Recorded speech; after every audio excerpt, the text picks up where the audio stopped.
కులం కాదు కావాల్సింది, మతం కాదు కావాల్సింది. మీకు ఎవడు మంచి చేస్తే వాడికి అండగా ఉంటే మీ జీవితాలు బాగుపడితే అవునా కాదా? కులం కాదు కావాల్సింది, మతం కాదు కావాల్సింది.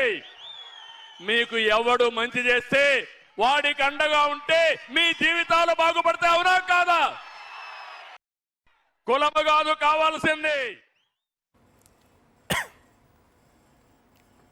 ఎస్ శేఖర్ రెడ్డి గారు, ఆయనలో గొప్పతనం సార్, ఆయనకు కావాల్సింది బాగా చెప్పుకుంటాడు. రైట్. శేఖర్ రెడ్డి గారు, చంద్రబాబులో చూస్తున్నది పరివర్తన లేకపోతే భయం నుంచి వచ్చిన ముసుగా? ఏంటిది ఈ మాటలు? ఏంటి నాకు అర్థం కావట్లేదు. సార్ నమస్తే ఈశ్వర్ గారు, మీకు అలాగే పెద్దలు ఎమ్మెల్సీ తుమ్మటి మాధవరావు గారికి, సోదరులు కేఎస్ ప్రసాద్ అన్న గారికి, సాక్షి టీవీకి అందరికి కూడా good evening sir. Good evening అండి. ఎంత దుర్మార్గం అంటే రంకు నేర్చినా బొంకు నేరుస్తాం సార్. ఒక సామెత ఉంది మనకి, మోటు సామెత అయినా కానీ వాస్తవం అదే సార్. మా తాత చెప్పేవాడు. సో చంద్రబాబు నాయుడు గారు కుల రాజకీయం అయిపోయింది సార్. మత రాజకీయం వెంకటేశ్వర స్వామిని అడ్డుపెట్టి మత రాజకీయం అయిపోయింది సార్. ఓకే. వైఎస్ఆర్సీపీ వాళ్ళు చంద్రబాబు నాయుడు గారు చేస్తున్నటువంటి తప్పుని సాక్ష్యాధారాలతో సహా రాష్ట్ర ప్రజల ముందు ఉంచడంతో చంద్రబాబు నాయుడు గారు ఏదైతే ముసుగేసుకొని నటిస్తుంటారు సార్, ఆ ముసుగు కూడా తీసేస్తారు సార్. చంద్రబాబు నాయుడు గారికి దేవుడు అంటే భయం గాని భక్తి గాని లేవు. అతను పక్తు నాస్తికుడు సార్. హిందువు క్రైస్తవం ఇది కాదు సార్, పక్తు నాస్తికుడు. ఏ ధర్మం మీద ఏ దైవం మీద అతనికి ఏదైతే నమ్మకం లేదు, భక్తి లేదు, భయం లేదు, కేవలం రాజకీయాల కోసం వాడుకుంటాడు అని చెప్పేసి తెల్లం అయిపోయిన తర్వాత ఇప్పుడు మళ్ళీ వచ్చి కులం కాదు కావాల్సింది, మతం కాదు కావాల్సింది. సిగ్గుపడాలి సార్ కొంచెమైనా. ఈరోజు ఆ సభ మొత్తం చూశాను సార్. కులం మతం ప్రాతిపదిక లేకుండా, కులం చూడకుండా, మతం చూడకుండా, ప్రాంతం చూడకుండా, రాజకీయ పార్టీలు చూడకుండా, ఏమీ చూడకుండా పేదవాడికి మంచి చేసినటువంటి ఏకైక కుటుంబం నాడు వైఎస్ఆర్ గారు, ఈ రోజు జగన్మోహన్ రెడ్డి గారు వైఎస్ కుటుంబమే. కులాలు చూసి మతాల మధ్య చిచ్చు పెట్టి పార్టీలను చూసి ఇన్ని చూసి దరిద్రమైన చండాలమైన రాజకీయానికి ఆతుడు చంద్రబాబే సార్.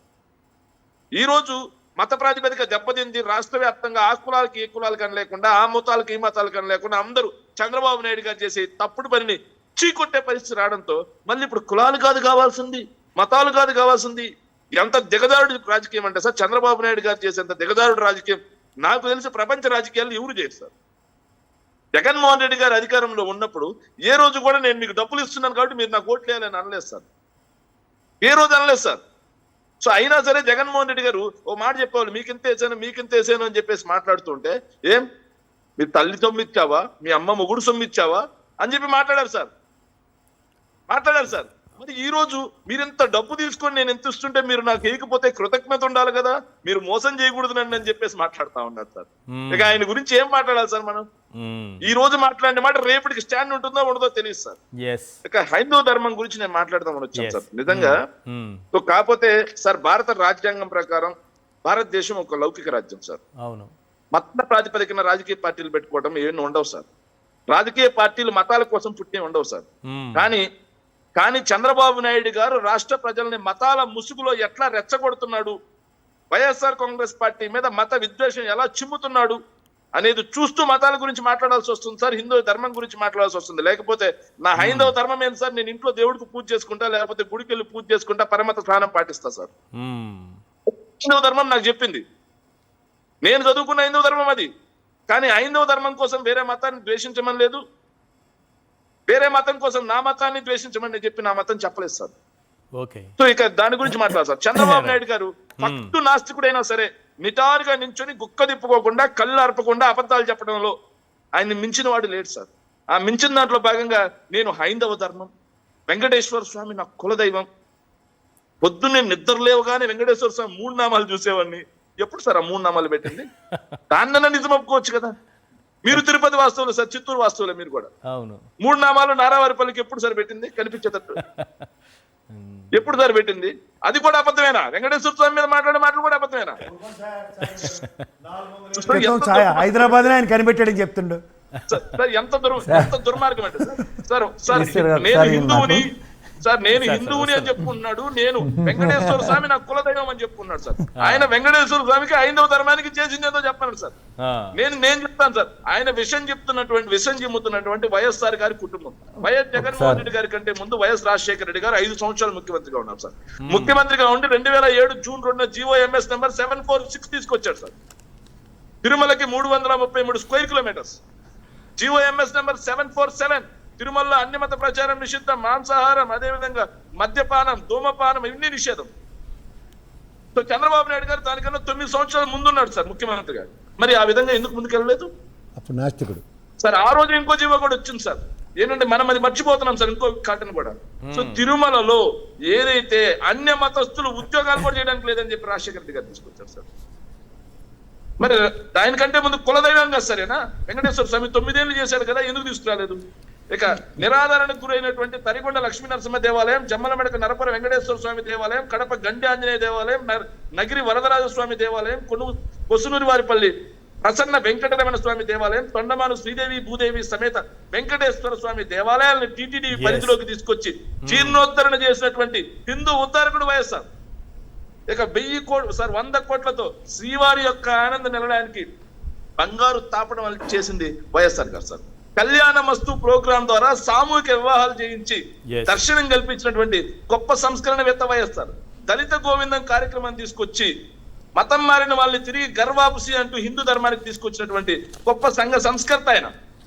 ఇక దళిత వాడల్లో రామాలయాలు నిర్మించుకునే వాళ్ళకి 1 లక్ష రూపాయలు ఇచ్చింది కూడా నాడు వైఎస్ఆర్. జైళ్లలో ఏదైతే ఖైదీలకు పరివర్తన తీసుకురావడం కోసం గీతా గోవిందం పేరుతో భగవద్గీత పంచారు. బైబిల్ పంచలేదు, భగవద్గీత పంచింది.